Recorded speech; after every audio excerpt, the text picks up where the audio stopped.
Let us see the 13th and 14th stanzas in Walt Whitman's When Lilacs Last in the Dooryard Bloomed. Look at the 13th stanza of the poem. Sing on, you grey brown bird.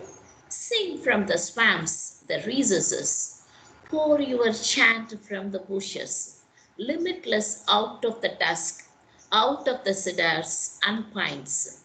Sing on, dearest brother, warble your reedy song, loud human song, with voice of uttermost woe.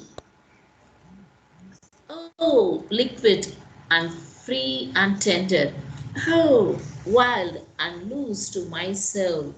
Oh, wondrous singer, you only I hear, yet the star holds me, but will soon depart.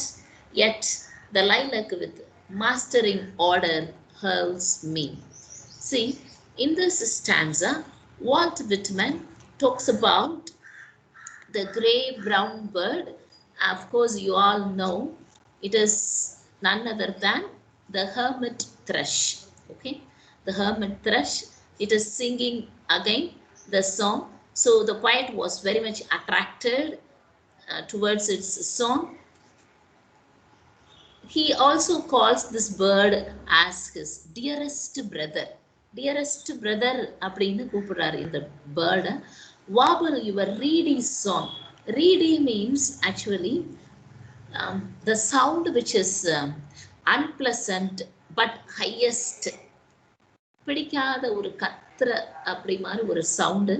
Okay, this bird, it pour its chant from the bushes. ரொம்ப அடி வயதுலேருந்து கத்துற மாதிரி. How this bird with a very heavy noise, okay, it sings the song limitless out of the dusk, out of the cedars and pines. So all these are the trees, cedar, pine cone trees. Okay, so this bird is singing, warbling that unpleasant sound. Why it is singing with unpleasant voice means because this bird is also singing about the death of Abraham Lincoln, and it is the uttermost woo, he says. அவ்வளோ சோகமான ஒரு பாடலை பாடுது. Sad song. Okay, uttermost woo, loud human song the bird sings. And next he says, oh, liquid and free tender, oh, wild and loose to my soul. Sing. Now the bird is asked to sing. So the poet's soul is touched by the melody and sweet note of this hermit bird thrush. The song is very soft, it is very tender, and the poet wants to come nearer to it. Okay. அந்த bird பக்கத்துல போகணும்னு மறுபடியும் ஆசைப்படுறாரு. Okay, but what happened? Unfortunately, he is prevented from coming nearer to the bird by the sweet smell of the lilacs. பக்கத்துல போகணும்னு நினைக்கிறாரு. So he wanted to move closer towards the bird, but he could smell the beautiful and the fragrance which emanated from the lilacs. The mastering order holds me. So that sweet smell of lilac and the glowing thoughts of Lincoln, stopped Walt Whitman. It prevented from coming nearer to the bird, the hermit thrush. Then look at the 14th stanza. It's a very long running stanza in this poem. Look at this. Now, while I sat in the day and looked forth, in the close of the day with its light and the fields of spring, and the farmers preparing their crops, in the large unconscious scenery of my land with its lakes and forests, in the heavy aerial beauty, after the perturbed winds and the storms, under the arching heavens of the afternoon's swift passing and the voices of children and women, the many moving sea tides, and I saw the ships, how they sailed, and the summer approaching with richness, and the fields all busy with the labor and the infinite separate houses, how they all went on, each with its meals and minutiae of daily usages, and the streets how their throbbings throbbed, and the city spent, lo, then and there, falling upon them all, and among them all, enveloping me with the rest. Appeared the cloud, appeared the long black trail, and I knew death, its start, and the sacred death, and the sacred knowledge of death. Then, with the knowledge of death as walking one side of me, and the thought of death close walking the other side of me, and then and I in the middle as with the companions and as holding the hands of companions.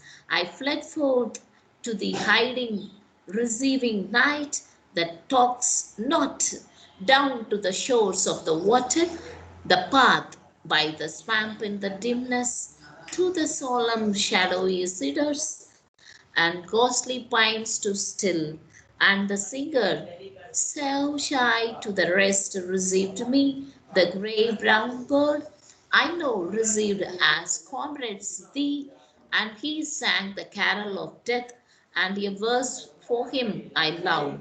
From deep secluded recesses, from the fragrant cedars and the ghostly pines, so still came the carol of the bird, and the charm of the carol wrapped me as I held as if by their hands my comrades in the night, and the voice of my spirit tallied the song of the bird. Come, lovely and soothing death, undulate round the world, serenely arriving, arriving in the day, in the night, to all, to each. Sooner or later, delicate death, praised be the fathomless universe, for life and joy, for objects and knowledge, curious, and for love, sweet love, but praise, praise, praise, for the sure unwinding arms of cool, unfolding death, dark mother, always gliding near with the soft feet, have none chanted for thee a chant of fullest welcome. Then I chant it for thee. I glorify thee above all. I bring thee a song that when thou must indeed come, come unfalteringly, approach, strong deliverers. When it is so, when thou hast taken them, I joyously sing the dead, lost in the loving floating ocean of thee, laved in the flood of thy bliss. O death, from me to thee glad serenades, dances for thee I propose, saluting thee, adornments and feastings for thee, and the sights of the open landscape and the high spread sky are fitting, and life and the fields and the huge and thoughtful night.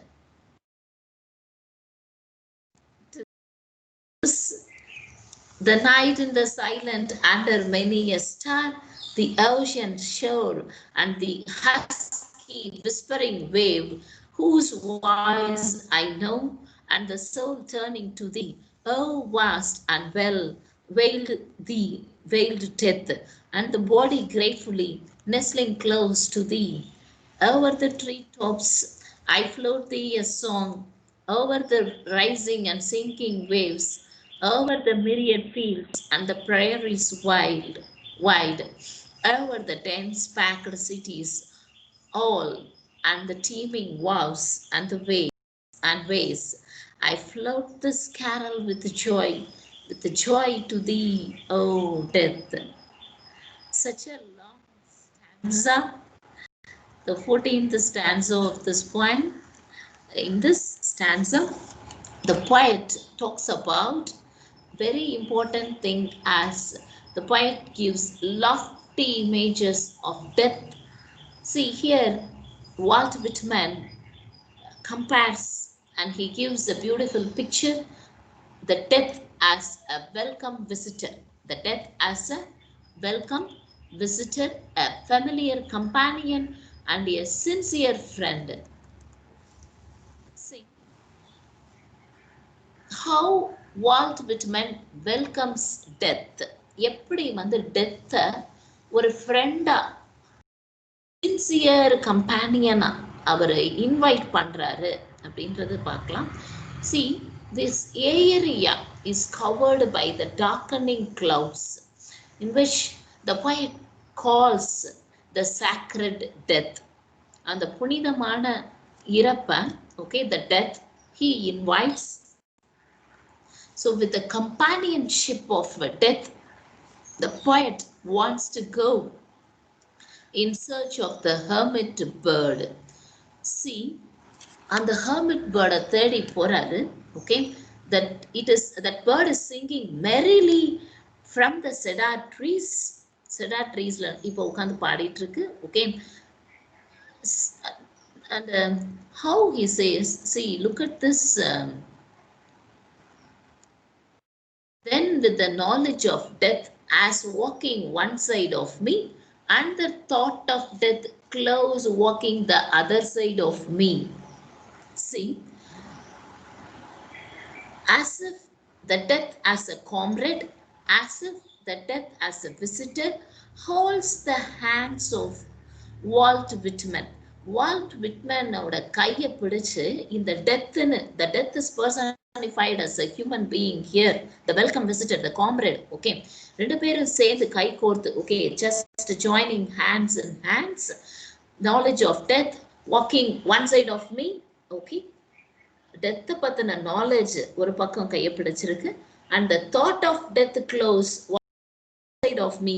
So as if two comrades, as if two comrades walking along with him.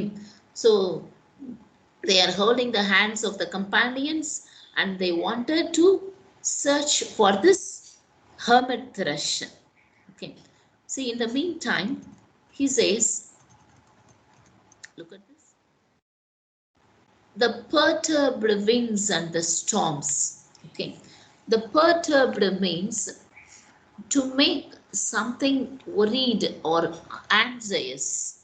ரொம்ப சோகமா கவலையா இருக்குது. Okay, after the perturbed winds, because of Abraham Lincoln's death, see, in the heavenly aerial beauty, and the plain view describe பண்றாரு. Okay, aerial that view, the plain view. Okay, then look at this. So now the knowledge of the death and the thought of the death, okay, they are walking on the either side. Okay, இங்கிட்ட அவங்கிட்ட நடக்கறாங்க Walt Whitman. Okay, so as middle, as with the companions, now Walt Whitman is standing between these two persons. Okay, that personified, that is the death as the welcome visitors.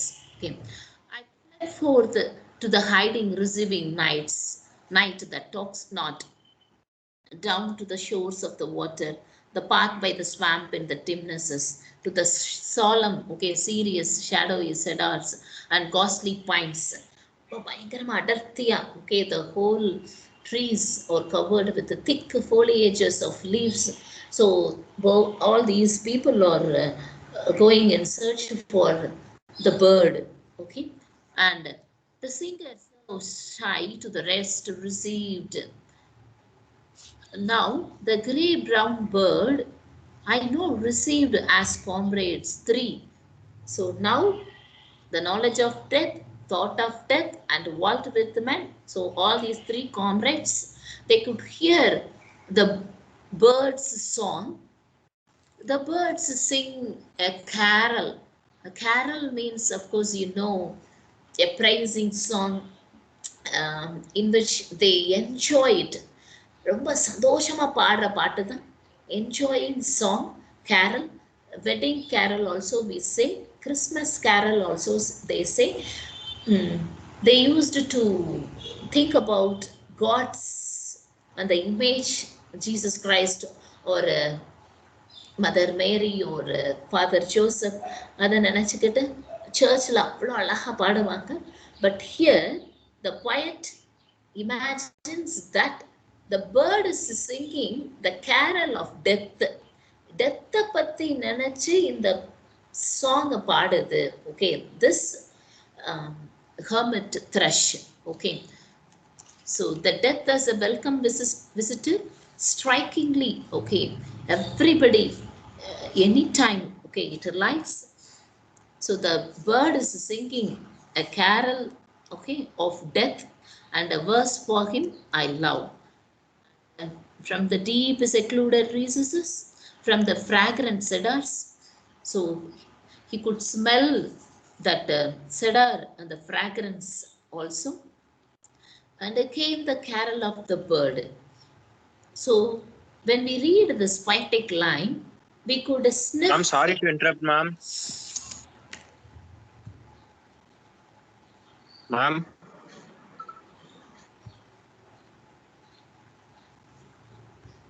Ma'am.